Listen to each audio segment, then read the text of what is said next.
नमस्कार दोस्तों, मैं मेरे गुरु नफीस खान आपके सामने लेकर आया हूँ हिंदी का दूसरा महत्वपूर्ण टॉपिक जिसका नाम है समास।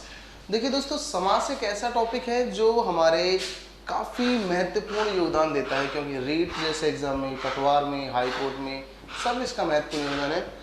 बच्चों के सामने समस्याएं समाज से रिलेटेड कैसे कैसे प्रश्न आते हैं वो सुनिए। एक प्रश्न आता है कि समास के जितने भेद हैं, कितने भेद हैं, कितनी परिभाषाएं हैं, समास के भेदों की परिभाषाएं क्या हैं, उनके अंदर क्या क्या विशेषताएं होती हैं, इनके बारे में चर्चा करेंगे। समास हमारा 2 वीडियो में कंप्लीट होगा। फर्स्ट पार्ट आपके सामने आज है। तो देखिए दोस्तों, समास क्या है। सबसे पहले हम समास को समझते हैं, समास की ज़रूरत क्यों पड़ी, इस दुनिया में समास क्यों आया, समास के बिना काम नहीं चल सकता था। पहले इसकी व्यू उत्पत्ति देखिए। समास 2 शब्दों से बना है, सम प्लस आस। अब यहाँ पर सम का मतलब हमें लेना होगा समान, क्योंकि उपसर्ग है सम और इसकी विशेषताएं पदों के आधार पर होते हैं। जैसा शब्द आएगा उसके साथ उसका क्या अर्थ होगा। और यहाँ पर आस का मतलब होता है दोस्तों निकट आना, यानी कि कुल अर्थ हो गया समान रूप से निकट आना। और जब 2 वर्ड समान रूप से निकट आते हैं तो वो हो जाता है संक्षिप्त करना। क्या अर्थ हो जाता है दोस्तों? संक्षिप्त करना। अब कैसे निकट आते हैं, फिलहाल इस बात को आपको समझना होगा। देखिए, मैं बोल रहा हूं माता और पिता, ये 2 पद हैं। अगर मैं बीच में से इसे हटा देता हूं तो ये दोनों समान रूप से निकट आ जाएंगे, माता पिता, और इनका मेल हो जाएगा। तो कहने का तात्पर्य समास में क्या होता है, पद जब निकट आते हैं तो बीच में से कारक चिन्ह जो लगते हैं, योजक चिन्ह जो लगते हैं, और एवं काके की के लिए ये जो वर्ब लगते हैं ये ऑटोमेटिक हट जाते हैं जब समास का हम मेल कराते हैं। तो समास में जब 2 पदों का मेल होता है तो वो कैसे हो जाता है दोस्तों? संक्षिप्त करना। जैसे मान लीजिए आज से कई सालों पहले, हजारों साल पहले अगर कोई कहता होगा तो ये कहता होगा कि भैया दही में डूबा हुआ बड़ा देना। दही में डूबा हुआ बड़ा, आजकल कोई इतना बड़ा नहीं बोलता है, अब तो सीधा बोलते हैं दही बड़ा। पहले बोलते रस में भीगा हुआ गोला, अब क्या हो गया रसगुल्ला। रेल पर चलने वाली गाड़ी, अब शॉर्टकट रेलगाड़ी। अरे आप व्हाट्सएप की चैटिंग करते हो, पहले लिखते थे पूरा का पूरा गुड मॉर्निंग, और अब लिखते हैं GM PP, GM EV TC, take care, sweet dreams, ऐसे वर्ड से हम पता लगा लेते हैं। अरे आजकल समय नहीं है लोगों के पास और शॉर्टकट में काम चलाना चाह रहे हैं। यानी कि वही बात है, पहले के ज़माने में बारात 8 दिन आती थी, फिर 2 दिन आने लगी, फिर 1 दिन आने लगी। आजकल तो बारात आती है और चल जाती है, क्योंकि सब कुछ शॉर्टकट का ज़माना है, बहुत ही फास्ट ज़माना है। इसलिए समास में हम पदों को इतना लंबा नहीं बोलते हैं आजकल तो हम सीधा सीधा बोल देते हैं। अब नहीं बोलता 3 है नेत्र जिसके, अब तो सीधा बोलते हैं त्रिनेत्र या फिर हम शिव बोल देते हैं। तो कहने का तात्पर्य समास में क्या होता है, पद जो होंगे वो निकट आएंगे, बीच में से जो योजक चिन्ह होंगे, कारक चिन्ह होंगे वो हट जाएंगे। फिर इससे क्या होगा, शॉर्टकट में हो जाएगा संक्षिप्त करना। बस ये तो हम मेल करते हैं। अब कॉम्पिटिशन में क्या चाहते हैं, बीच में से जो हमने हटाया वो क्या है, वो क्या हो सकता है, इस पर छात्रों को केवल थोड़ी सी विचार करने होंगे। ठीक है, वैसे तो मैं आपसे रिक्वेस्ट करता हूँ कि पूरे समास को एक एक लाइन से सुनना। तो यहाँ पर जो बात आती है समास की, कि समास का शाब्दिक अर्थ क्या होता है, शॉर्टकट यानी संक्षिप्त करना। ये महिला सुपरवाइजर में आया हुआ प्रश्न है ये वाला, कि समास का शाब्दिक अर्थ क्या होता है। छोटे मोटे प्रश्नों की बात करें तो ये भी आता है कि समास का विलोम क्या है। कोई कहता है समास का विलोम संधि है, कोई कहता है समास का विलोम समास विग्रह है। लेकिन ध्यान रखना, समास का जो विलोम होगा दोस्तों वो होगा व्यास। समास का विलोम क्या होगा, व्यास होगा, व्यास। ये हमें याद रखना है दोस्तों। ठीक है, समास संक्षिप्त करना होता है। फिर नेक्स्ट बात ये आती है कि समास की परिभाषा क्या है। देखिए दोस्तों, परिभाषा के लिए मैं आपको एक छोटी सी बात बताना चाह रहा हूँ, घटना के तौर पर सारी चीज़ें याद रखनी है समास की परिभाषा को। कि इसके अंतर्गत क्या होता है कि कई बुक्स ने, कई अच्छी किताबों ने ये लिख रखा है कि समास में 2 पदों का मेल होगा, 2 पदों का मेल होगा।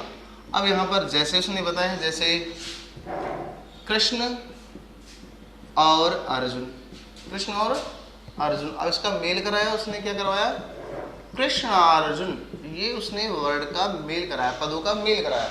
अब सीधी सी बात यहाँ पर ये आती है कि 2 पदों का मेल कराया। इसमें जो सबसे अच्छा वर्ड है वो है पद। इसे थोड़ा सा ध्यान से समझते हैं, पद क्या है। मैंने लिखा राम एक पद, दूसरा लिखा श्याम। अब फिलहाल इस स्थिति में ये पद है, राम श्याम ये क्या है, पद है।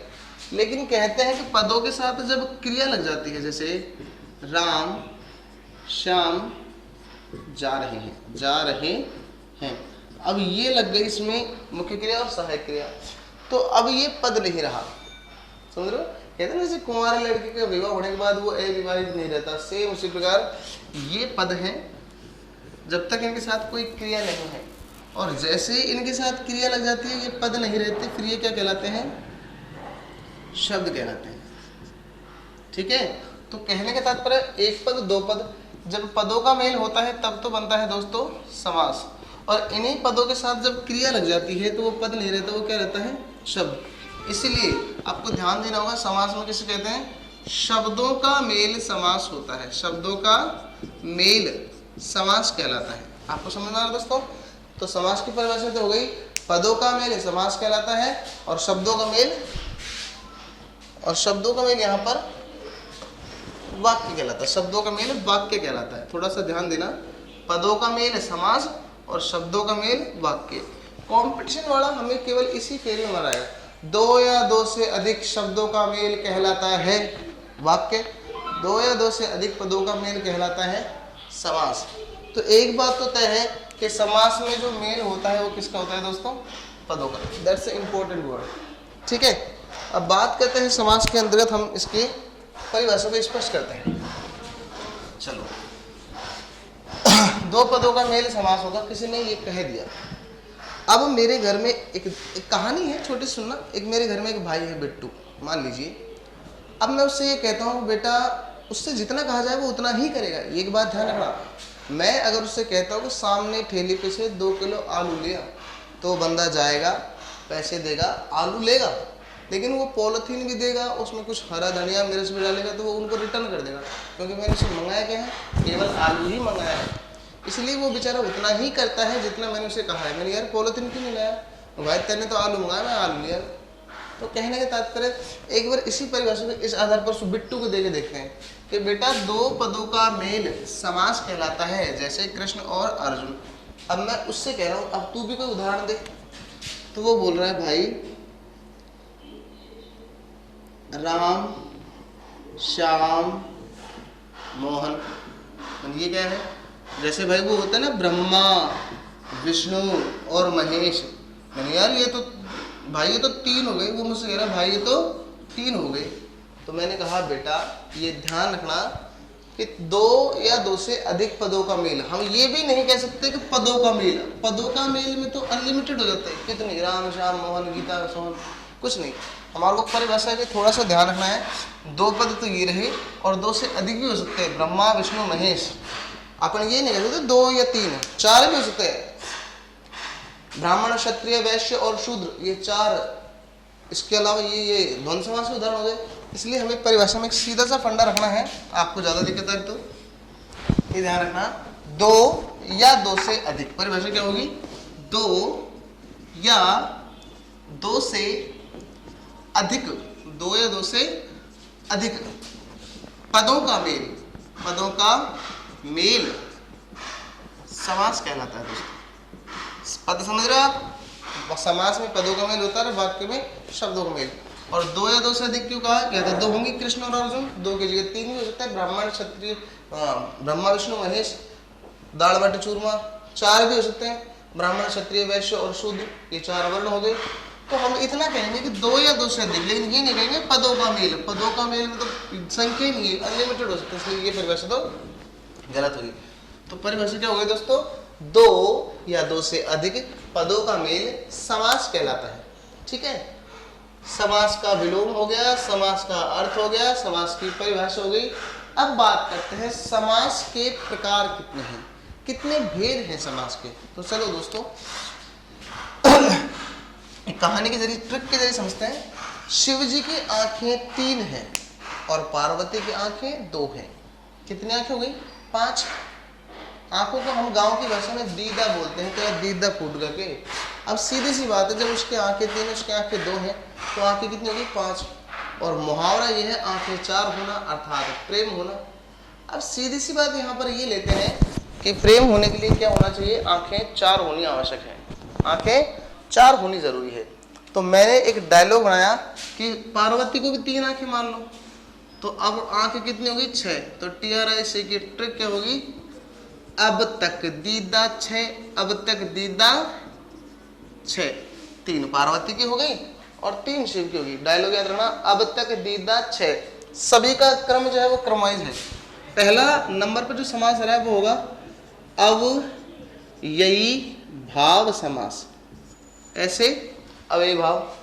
फिर दूसरा बे, बे से कौन सा हो गया, बहु। देखो इसमें बहु वर्ड छोटा है, व्री बड़ा है और ही छोटा है, बहुव्रीहि, अवयवी बहुव्री।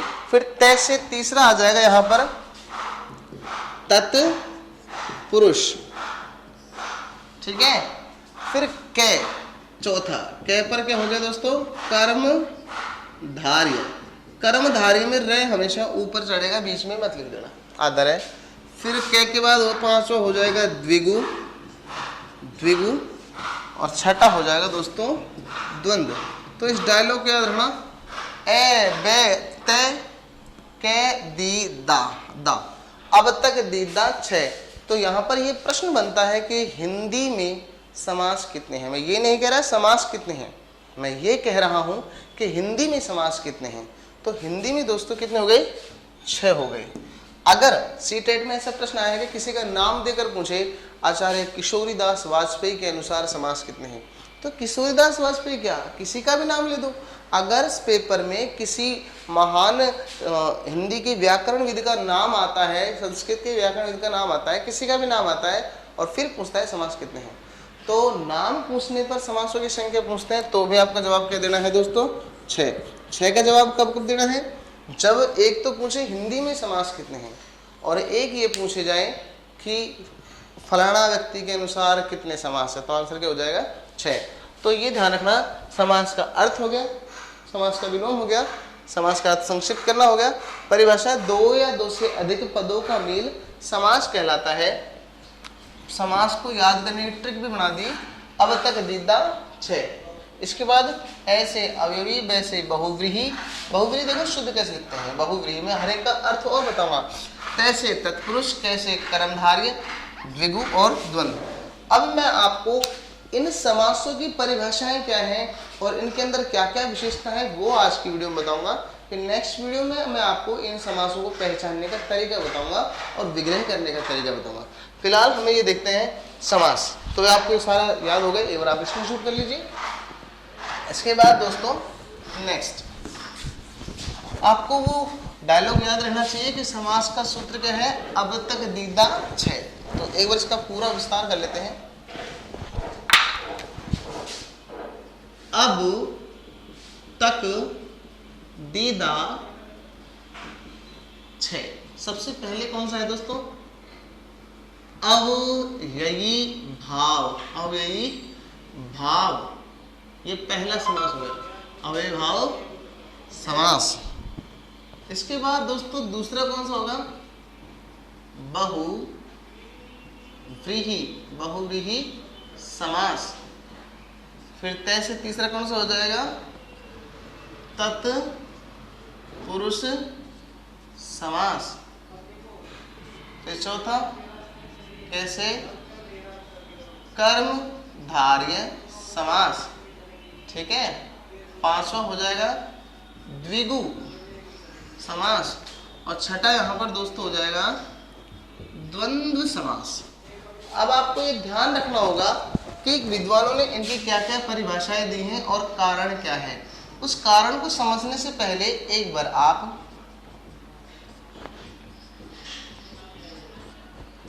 जो मैं आपको समझाना चाह रहा हूं उसे समझिए। समास के 6 प्रकार याद हो गए। अब देखो, जैसे मैं कोई वर्ड लिखता हूं, राजपुत्र लिखा, राजपुत्र लिखा, या फिर हमने राधा कृष्ण लिखा, जो भी है, इसमें पद हैं नॉर्मली ज़्यादातर 2 होते हैं। इसे हम कहते हैं ये वाला हिस्सा, यानी कि ये पार्ट, ये इनके नाम क्या क्या है, इन्हें हम प्रथम पद कहते हैं। अब प्रश्न है कि अगर मैं इस पार्ट को प्रथम पद कहता हूं तो जो इस लाइन की साइड इधर है ये कौन से पद हो जाएंगे, द्वितीय पद। कौन सा पद हो जाएगा? द्वितीय पद। अगर ये प्रथम पद है तो इनका नाम द्वितीय पद है। अगर मैं इनको राज को और राधा को पहला पद कहता हूं, पहला पद, तो निश्चित है फिर इसका नाम होगा दूसरा पद। समझ रहे हो कुछ? थोड़ा सा जैसे अगर संस्कृत में नाम दे रहा था, संस्कृत में अगर वो इसे कहता है पूर्व पद, तो ये पुत्र और ये कृष्ण जो होगा ये हो जाएगा उत्तर पद। अलग अलग लोगों ने अलग अलग तरीके से इसे पूर्व पद कहा है, इसे उत्तर पद कहा है। तो पहला पद कह दो, चाहे प्रथम पद कह दो, चाहे पूर्व पद कह दो, इधर द्वितीय कह दो, दूसरा कह दो, चाहे उत्तर कह दो। ये बात समझ में आ रही होगा आपको? अब देखो दोस्तों, समास में ज्यादातर दो पद होते हैं, पहला पद या द्वितीय पद। हालांकि तीन और जो चार पद होते हैं वो सारे किस में आते हैं? द्वंद्व समास में। दाल बाटी चूरमा, ब्रह्मा विष्णु महेश, रोटी कपड़ा मकान, ब्राह्मण क्षत्रिय वैश्य और शूद्र, सारे दो से अधिक पद जितने भी आएंगे सारे किसके पार्ट होंगे? द्वंद्व समास के। क्योंकि द्वंद्व में दोस्तों जोड़ा होता है, दो तीन का, दाल बाटी चूरमा का जोड़ा होता है, ब्राह्मण क्षत्रिय वैश्य का और शूद्र का जोड़ा होता है वर्ण में। तो समास में ज्यादातर दो पद होते हैं। अब मान लीजिए ये पहला पद, दोस्त है ये पहला पद और ये दूसरा पद, ये दोनों एक रूम में रहते हैं। सुनना कहने को, इनके पास एक शादी का कार्ड है, तो ये कह रहा है भाई मैं चला जाऊं। ये दोनों दोस्त हैं, पहला पद बोल रहा है इस शादी में मैं चला जाऊं, तो रह जा घर पे। तो जिसमें प्रथम पद प्रधान होता है, प्रधान का मतलब इम्पोर्टेंट, प्रथम पद प्रधान, वो कौन से हो गए दोस्तों? अव्ययी भाव समास, पहला पद प्रधान, क्योंकि इसमें ये गया है। अब दूसरा कार्ड आया शादी का, तो अब ये कह रहा है भाई मैं चला जाऊं, तो जिसमें ये गया तो द्वितीय पद प्रधान। तो द्वितीय पद प्रधान किसका होता है? तत्पुरुष का, द्वितीय पद प्रधान। अब ये पद प्रधानता क्या है वो मैं आपको एक्सप्लेन करूंगा, पहले समझिए इस बात को। जिसमें ये गया प्रथम पद प्रधान हो गया, अभी भावी शादी में तो ये गया तत्पुरुष के में। अब एक कार्ड हो रहा है, दोनों कह रहे यार अपन दोनों चलेगा, तो ये हो गया द्वंद्व, दोनों पद प्रधान। अब ये कह रहे हैं यार अब की बार अपन दोनों नहीं जाते, कोई और ही चला जाए, तो जिसमें दोनों नहीं जाते यानी कि कोई पद प्रधान नहीं, कोई पद प्रधान नहीं, बल्कि अन्य पद प्रधान, इसमें कोई तीसरा ही जाएगा। अब ये समझो इस बात को, कंडीशन या तो पहला जाएगा या दूसरा जाएगा, या दोनों जाएंगे या दोनों नहीं जाएंगे। अब रह गए कौन कौन से? कर्मधारय द्विगु। जब इन चार कंडीशन के अलावा कोई कंडीशन बनती नहीं है, इसीलिए प्रश्न अगर ये उठता है कि समास कितने होते हैं दोस्तों, सीधा समास कितने होते हैं, तो उत्तर इसका सीधा क्या माना जाएगा? 4। अगर आपसे कोई ये कहता है कि समास कितने होते हैं, तो दोस्तों मैं फिर से कह रहा हूँ समास होते हैं 4। 6 का जवाब जब आएगा जब पूछा जाए हिंदी में समास कितने होते हैं। समास कितने होते हैं? 4। और ये पद प्रधान है, किसमें पहला, किसमें दूसरा, किसमें दोनों, किसमें कोई नहीं। तो अगर प्रश्न यह है पद प्रधान के आधार पर समास कितने हैं, पद प्रधानता के आधार पर समास कितने हैं, तो भी उत्तर क्या माना जाएगा? 4, क्योंकि इन दोनों में तो कोई पद प्रधान है ही नहीं। 4 का उत्तर कब आएगा? समास कितने हैं तो 4, पद प्रधानता के आधार पर समास कितने हैं? 4। अगर कोई पूछे हिंदी में समास कितने हैं, यहीं पर बता देता हूँ, हिंदी में कितने हैं या हिंदी में कुल कितने हैं, या फिर वो किसी का नाम देकर समास पूछता है किशोरदास वाजपेयी के अनुसार, तो उत्तर आएगा 6। हाँ वो बात आएगा कि अगर वो संस्कृत में पूछे तो कोई केवल समास होता है, तो संस्कृत में समास कितने होते हैं दोस्तों? 5। फिलहाल मैं आपसे ये कहना चाह रहा हूँ समास की संख्याओं से रिलेटेड ये प्रश्न आपको याद रखना है, ठीक है? समास कितने हैं या पद प्रधान के आधार पर समास कितने हैं, तो कितने हैं दोस्तों? 4। हिंदी में कितने हैं या हिंदी में कुल कितने हैं, या फिर कोई नाम दे देता है, किसी भी महान साहित्यकार व्याकरणविद का नाम देता है, या फिर वो संस्कृत के अनुसार पूछता है। संस्कृत में 5 होता है, वो संस्कृत आप जब पढ़ोगे हो जाएगा। फिलहाल ये आपको समझ में आ रहा है। फिलहाल अब सुनो परिभाषाएं। अब ये दोनों बेचारे ये कह रहे हैं सर हमारी भी कोई परिभाषा होगी, अगर हम इस दुनिया में आए हैं तो हमारी भी कोई डेफिनेशन होगी। जो भी इस दुनिया में आया है उसकी डेफिनेशन तो होती है। जैसे आपको पूछे इस सब्जी की डेफिनेशन क्या है, मुर्गा सब्जी है कि पक्षी है, और केला फल है कि सब्जी है। तो मैं तो एक बार जानता हूँ इस दुनिया में जिस चीज़ को भी काट पीट के आप छौंकण लगा दो वो सब्जी है। जब सब्जी की डेफिनेशन हो सकती है तो ये दोनों बोल रहे सर हमारे भी कोई परिभाषा बना दो। तो मैंने कहा बेटा तत्पुरुष, एक पुरुष है उसका नाम है तत्पुरुष, उसके 2 संतान पैदा हुई, एक तो कर्मधारय और एक द्विगु। तो जब इनके अंदर दूसरा पद प्रधान है तो इन दोनों के अंदर भी द्वितीय, लेकिन ये इनके अंश है, इसका अंश है कर्मधारय और द्विगु, इसलिए आंशिक रूप से द्वितीय पद प्रधान है। आंशिक रूप से द्वितीय पद प्रधान किसका है? कर्मधारय का है। सेम ऐसे ही आंशिक रूप से द्वितीय पद प्रधान है, किसका है? कर्मधारय का। इनके डिफरेंट क्या है? यहां तक तो हो गई परिभाषा। पहला पद किसका? अव्ययभावी का, दूसरा पद तत्पुरुष का, दोनों द्वंद्व के, कोई भी नहीं बहुब्री का, और ये हो गए आंशिक रूप से। अब क्यों है इनका पहला पद प्रधान, इस बात को सुनिए। देखिए दोस्तों, अव्यय का शाब्दिक अर्थ वैसे एक और होता है उपसर्ग, क्योंकि उपसर्ग एक प्रकार के अव्यय होते हैं जो किसी भी प्रकार से खर्च नहीं होते हैं, नष्ट नहीं होते हैं, अव्यय। अब ये बताओ, अगर आपको कोई वर्ड उपसर्ग का दे दिया जाए, जैसे मान लीजिए मैंने आपको दे दिया प्रतिदिन, इसको यहीं पे क्लोज कर देता हूँ, इसके सामने एक वर्ड आ गया प्रतिदिन दे दिया। अब आप मुझे ये बताइए, प्रतिदिन में जो प्रति है, प्रतिदिन, प्रत्येक, प्रतिफल, प्रत्याघात, जितने भी प्रति वाले शब्द हैं वो उपसर्ग होते हैं। और आप ये बताइए, उपसर्ग हमेशा शुरू में आते हैं कि लास्ट में? पहले नंबर पर आएंगे। और अव्यय का मतलब अगर उपसर्ग है तो उपसर्ग के कारण इसका कौन सा पद प्रधान हो गया? पहला पद। उपसर्ग फर्स्ट आते तो अव्यय को ही उपसर्ग कहते हैं, तो उपसर्ग के कारण इसका पहला पद प्रधान हो गया। अब दूसरी बात सुनिए, अगर आपसे कोई कहे उपसर्ग का विलोम क्या है, उपसर्ग का विलोम आप प्रत्यय मत कर देना, नहीं दोस्तों ये गलत हो जाएगा। उपसर्ग का विलोम होता है परसर्ग। उपसर्ग का विलोम क्या होता है? परसर्ग। अब उपसर्ग अगर पहला पद है तो परसर्ग कौन सा पद है? द्वितीय पद, ये तो निश्चित है। और परसर्ग का दूसरा नाम क्या है?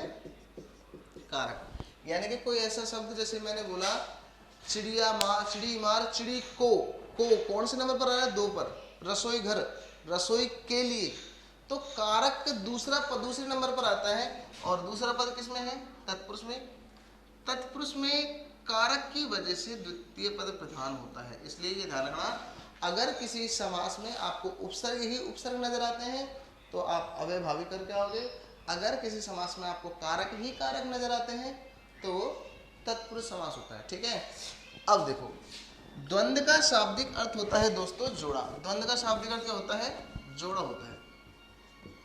द्वंद्व का शाब्दिक अर्थ होता है जोड़ा। अब जोड़ा जो होता है, आप मार्केट कभी जूते लेने जाते हो, कपड़े लेने जाते हो, तो जोड़े में ज्यादातर आपने देखा होगा 2 शूज लेते हो।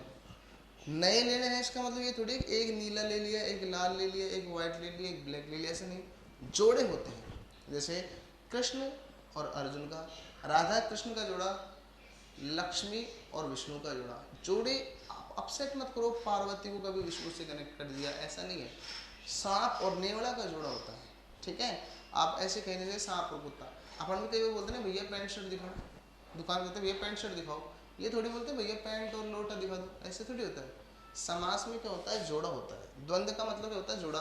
और जोड़े में कौन होते हैं? दोनों ही अच्छे होते हैं, दोनों ही प्रधान होते हैं। एक को भी रिप्लेस किया जोड़ा खराब हो जाएगा, इसलिए समास में दोनों प्रधान होते हैं। जैसे माता पिता, जैसे इसका तो मैं बताता हूँ, राजपुत्र। बात करते हैं बहुव्रीहि की, तो ऐसे देखो, इनका विग्रह करो, प्रतिदिन का विग्रह करो, प्रत्येक दिन, यानी कि ये जो वर्ड है प्रत्येक दिन, प्रतिदिन, ये बराबर से पहले भी है और विग्रह करने के बाद भी है। राजपुत्र का विग्रह करो, राजा का पुत्र, तो ये जो राज और पुत्र शब्द बराबर से पहले भी, विग्रह करने के बाद भी आया। माता पिता, माता और पिता, ये वर्ड बराबर से पहले भी है, बराबर के बाद भी है। किंतु इसमें देखो, नीलकंठ, नीलकंठ, इसमें क्या होता है? बराबर के बाद क्या आता है? कोई अन्य आता है। नीलकंठ, नीला है कंठ जिसका बराबर शिव। मैं यही कहना चाह रहा हूँ कि बहुव्रीहि समास में हमेशा बराबर के बाद कोई और अर्थ आएगा। और ये ध्यान रखना, सीधी सी बात है, ये वो शब्द होते हैं जो किसी के लिए रूढ़ होते हैं। रूढ़ का मतलब यहाँ पर किससे लिया गया है? फिक्स होते हैं।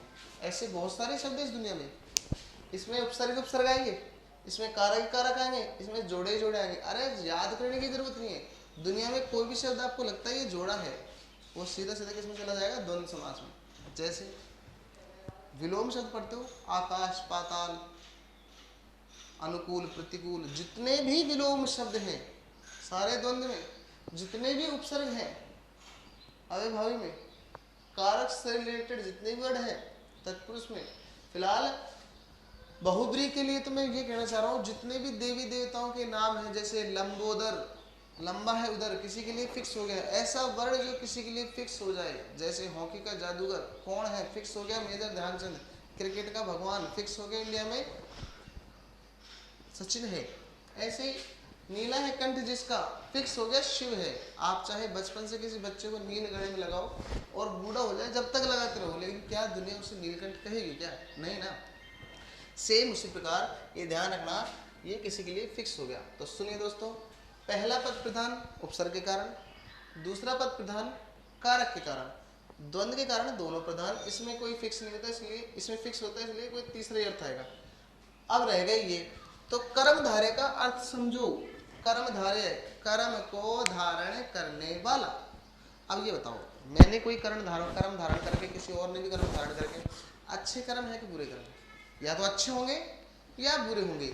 अब अच्छे और बुरे ये क्या है, किसी की विशेषताएं हैं, तो इसमें हमेशा विशेषण विशेष्य का प्रयोग किया जाता है, सीधा सा फंडा है विशेषण विशेष्य, जिसमें भी रंग आ जाए, काला नीला पीला धोला गोरा सुंदर बदसूरत, जितने भी वर्ड आते हैं, अगर विशेषण का प्रयोग किया जा रहा है तो कर्मधारय होगा।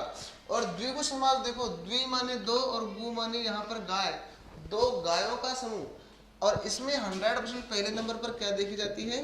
संख्या। कई बार प्रश्न है हाईकोर्ट इंग्लिश में गया है कि ऐसा कौन सा समास है जिसका द्वितीय पहला पद संख्यावाच्य होता है, दूसरा पद प्रधान होता है, वो कौन सा होता है? द्वंद्व। तो दोस्तों अब फिर से समझिए सारी परिभाषा। उपसर्ग का पहला पद प्रधान, तत्पुरुष का द्वितीय पद प्रधान, द्वंद्व के दोनों पद प्रधान, बहुब्री का कोई पद प्रधान नहीं, विशेषण विशेष्य के कारण आंशिक रूप से दूसरा पद प्रधान कर्मधारय, और द्वितीय पद प्रधान जिसका पहला पद संख्यावाची होता है द्विगु। याद करने का तरीका, ये पहले नंबर पर इसलिए फर्स्ट प्रधान। अच्छा ये बताओ, लेडीज फर्स्ट कि जेंट्स फर्स्ट, यानी कि स्त्री फर्स्ट होती है कि जेंट्स पुरुष? स्त्री हमेशा प्रथम होती है, और पुरुष, ये रहा पुरुष, कौन से नंबर पर आ रहा है?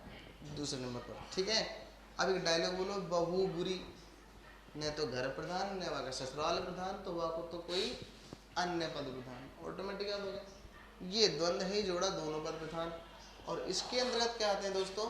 आंशिक रूप से दूसरा पद प्रधान, लेकिन विशेषण है इसमें, और इसमें आंशिक रूप से दूसरा पद प्रधान, लेकिन इसमें पहला पद क्या माना जाएगा? संख्या। अब एक छोटा सा प्रश्न मैं आपके लिए देके जा रहा हूँ, अभी सोल्व करा दो, जाऊँगा तो क्या, क्योंकि लाइव होता तो देखे भी जाता। तो दोस्तों देखो, परिभाषा याद हो गई। अब मैं आपसे एक छोटा सा प्रश्न पूछता हूँ। मान लीजिए प्रश्न ये है कि निम्न में से किस समास में द्वितीय पद प्रधान है? किस समास में द्वितीय पद प्रधान है? ये ध्यान रखना आपको, ऐसा कौन सा समास है जिसमें दूसरा पद प्रधान है? तो ऑप्शंस ए, क्या वो अव्ययी भाव है? बोलिए 100% नहीं, क्योंकि उसका तो पहला है। ऑप्शंस बी, क्या वो बहुव्रीहि है? द्वितीय पद प्रधान में बहुव्रीहि, तो भाई इसका भी नहीं हो सकता। क्यों? क्योंकि इसके तो कोई पद प्रधान नहीं है बहुव्रीहि। ऑप्शन सी, क्या वो कर्मधारय है? हो सकता है, कर्मधारय में आंशिक रूप से ही सही है तो सही। ऑप्शंस डी, क्या वो द्वंद्व है? द्वंद्व में तो दोनों होते हैं, तो द्वितीय पद प्रधान किसका होता है? कर्मधारय का। हालांकि सही आंसर सटीक तो था तत्पुरुष, लेकिन पेपर वाले ने इस प्रश्न को घुमाया और हमसे दूसरे तरीके से पूछा। ऐसे पता है कब जवाब देते हैं? मान लो अपन जब कभी भात भरने जाते हैं तो पिताजी का नाम आता है, अरे रामकरण तेरा तौलियो ले जा, तो रामकरण नहीं आया तो तौलियो कौन लेगा? बेटा। सही ना भाई, जिसका नाम बुलाया जा रहा है वो नहीं आया तो उनका मैं आ गया, मेरे पापा नहीं आए तो तौलियो उसको देते हैं। ऐसा थोड़ी है कि बाप आया है और बेटा लेने चला जाए, नहीं ना। सेम इसी प्रकार, अगर विकल्प में बाप नहीं है तो उसकी पूर्ति कौन करेगा? बेटा। अब आपके मन में ऐसा जो दोनों में बेटा आ जाए तो कर्मधारय पूछे आंशिक रूप से द्वितीय पद, सॉरी डायरेक्ट पूछे द्वितीय पद प्रधान किसका है, तब तो देखो दोनों आ गए तो यहाँ पर तो भात ही नहीं भरा जाएगा, रिटर्न लग जाएगी, मतलब दिक्कत है। और फिर भी अगर आपको आंसर भरना होगा तो आंसर में तो क्या होगा? गारंटेड आंसर के अंतर्गत तो यहाँ पर दोस्तों कर्मधारय ही होगा।